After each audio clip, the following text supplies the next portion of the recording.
Agora, top 7. Top 7 da semana na tela. Quem mandou foi o Fernando, lá de Lages, Santa Catarina. E a pergunta dele também é muito legal. Ó. O proprietário do veículo pode indicar como infrator um condutor sem CNH? Isso não abriria margem ou precedente para condutores de má fé, os famosos espertalhões, se eximirem ou driblarem ali o sistema de infrações suspensivas? Por exemplo, o Gleide já vai responder. Por exemplo, só para o pessoal entender, contextualizar esse suspensiva. Se você for multado por exceder a velocidade máxima em mais de 50%, né, vamos supor que a velocidade máxima era 100 por hora, você passou a mais de 150. Isso já descontado a margem de erro do equipamento ali, tá? Essa é uma infração que dá suspensão do direito de dirigir. Direto, independentemente de ponto. Certo? Aí, como foi uma multa por excesso de velocidade, o radar não sabe quem estava dirigindo, o proprietário do veículo é que acaba sendo responsabilizado. Aí, espertamente, ele vai indicar alguém que não é habilitado. Não, mas eu tinha emprestado o carro para fulano aqui, foi ele que... E a pessoa até concorda, vai lá, assina, não era eu mesmo, coisa e tal. Ele vai registrar a pontuação para quem? Vai suspender a carteira de quem? Não suspende, o cara só paga a multa. É isso. E aí, Gleides? Pode fazer essa manobra? Não pode? Como é que isso aí funciona? Olha, se de fato foi a pessoa que cometeu a infração e essa pessoa não é habilitada, legalmente falando, o correto é que se indique realmente essa pessoa que não possui habilitação como sendo o real infrator. Isso é o correto, né? Mas existe uma consequência para isso. Por quê? Lá na resolução 918 de 2022 de CONTRAN, essa é a referência para essa resposta, nós temos uma previsão no sentido de que, se ficar claro que houve o cometimento de uma infração por falta de habilitação ou pelo proprietário permitir que o inabilitado conduza, nesse processo de indicação, então, teoricamente, o órgão entidade trans responsável pela autuação deveria lavrar novo auto de infração por esse motivo.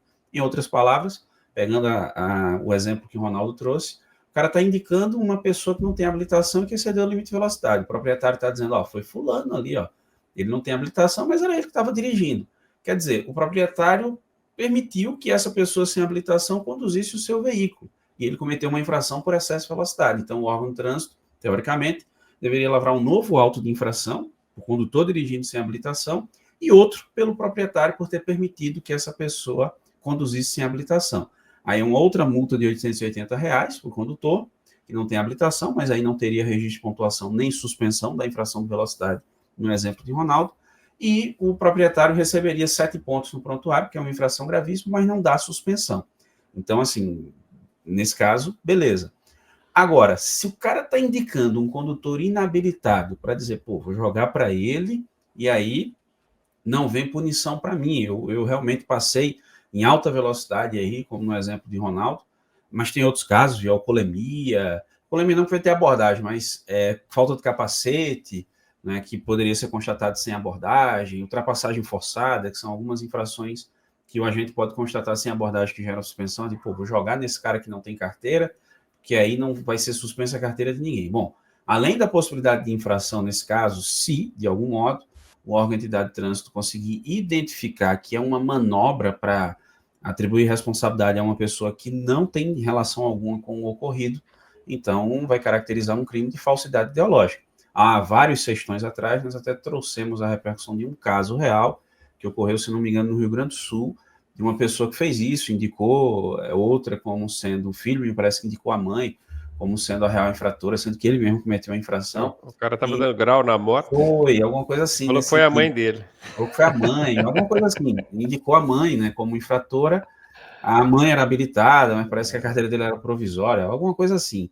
E aí acabou se identificando isso, que foi uma manobra, né, para tentar para transferir pontos, transferir responsabilidade. E aí houve ali a responsabilização criminal. Além do indeferimento do pedido de indicação do real infrator, houve uma responsabilização criminal, porque aí não pode. Então, respondendo objetivamente, Fernando, se de fato foi a pessoa, ok. É possível, agora tem uma consequência, né? Teoricamente falando. Agora, se for só uma manobra realmente para se esquivar da responsabilidade, achando que pelo fato da pessoa não ter carteira não vai dar nada para ninguém, e isso for constatado pelo órgão, aí pode haver uma responsabilização criminal. A questão é que tem órgão que não aceita indicação de condutor não habilitado, o que é, no nosso, né, Gleides, que você também já Sim, manifestou, no nosso entendimento, um erro, um equívoco do entendi. órgão de trânsito. Porque se quem estava dirigindo era um inabilitado, ele tem que ser indicado. Não importa se tem ou não habilitação, ele tem que ser indicado. O que acontece é que o órgão de trânsito, nesse caso, eu não sei se isso seria possível, Gleides, aí você esclarece para nós, poderia lavrar um outro auto de infração pela constatação, por meio da declaração do Sim. próprio proprietário do veículo, de que tinha um condutor inabilitado conduzindo esse veículo. Seria Cabe, possível essa cabe sim. autuação dessa Sim. forma? Teria que Pois é. autuar, exatamente, autuar o condutor por não ter habilitação e o proprietário por ter Aí, no permitido. caso, ele deixaria de ter. Vamos pegar essa mesma situação hipotética. Ele avançou, excedeu a máxima em mais de 50%, que daria uma suspensão aí para o proprietário, mas não era ele que estava dirigindo, era o filho dele, menor de idade, não, vamos falar, inabilitado. Filho dele inabilitado, ou esposa inabilitada. Aí eu falei assim, eu não vou tomar essa suspensão, não era eu que estava dirigindo. A esposa foi lá, pegou o carro na garagem, saiu correndo demais, excedeu a velocidade máxima. Aqui a gente falou de 100 por hora exceder 150, mas em casos menores, vamos dentro do perímetro urbano. 40, o Uma cara via estava onde é 70. 40 e passou acima de 60, que não é tão difícil, eu tomo uma suspensão. Aí ele falou assim, não, mas era minha esposa que estava conduzindo. Beleza, ele não vai ter habilitação suspensa, mas vai tomar uma multa. Outra multa, né? Por entrega, permitir a direção à pessoa inabilitada. E outro dirigir sem Ele... habilitação. Hã? E por dirigir sem possuir habilitação, no Possuir sem caso. habilitação e ainda vai responder pelo crime. Então ele vai tomar outras complicações, mas suspensão ele não vai levar, né? Aí, Só não tem, mas tem consequências. Como eu disse, está na resolução 918 de 2022 do CONTRAN, tem essa previsão. Vale lembrar, apesar disso, Ronaldo, nem todo órgão de trânsito faz dessa forma, às vezes é feita uma indicação, às vezes não aceita, ou aceita, mas não lavra o outro auto de infração, ou até o inverso, aí no caso do Fernando, seria o seguinte, o contrário, o condutor ele é habilitado e o proprietário não. Aí a pessoa teria que indicar o infrator, mas indicar o infrator significa dizer que o infrator realmente vai ser suspenso, e não indicar sobra para o proprietário, que não tem habilitação. Vai dar no mesmo, o proprietário pode ser responsabilizado ali, seja lavrado um novo auto de infração por ele dirigir sem possuir habilitação. Então, assim, tem órgão de trânsito que faz esse procedimento de nova autuação, tem previsão legal, tem órgão de trânsito que não faz. Então, assim, tem como apontar qual órgão vai fazer ou deixar de fazer, mas tem órgão que faz. Acho que no Rio Grande do Sul faz, tem estado aí que consegue fazer o procedimento, mas tem base legal para punir nessa situação.